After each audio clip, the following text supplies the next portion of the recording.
lo spazio secondo me deve rimanere tale per la storia che ha, per quello che rappresenta per la città di Treviso.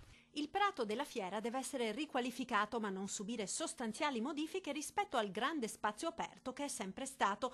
Toni Follina interviene nel dibattito che si è aperto in città sul futuro dell'area della fiera. L'architetto di Nervesa, che ha firmato notissimi progetti, tra i tanti ricordiamo l'isola della Pescheria, la riqualificazione di Piazza Grande ad Oderzo, l'ex Sant'Artemio, vedrebbe qui un grande spazio da aprire verso il Sile utilizzando a sud un lembo del parco di Villa Carisi, sul lato opposto trovando un accordo con i proprietari dell'area verde che delimita il prato a nord-ovest. E perimetrare in pratica tutta l'area con un'alberatura e lasciare libero totalmente la superficie a eventi.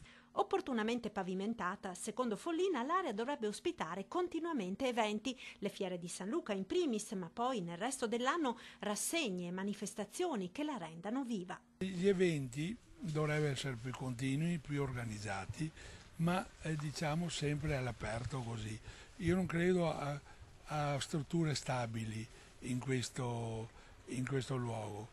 Anche il parcheggio a servizio dell'ospedale dovrebbe rimanere in un'ala del prato. Insomma, secondo Follina, alla fiera servono pochi e mirati interventi. Non credo che questo luogo debba essere modificato in una maniera sostanziale.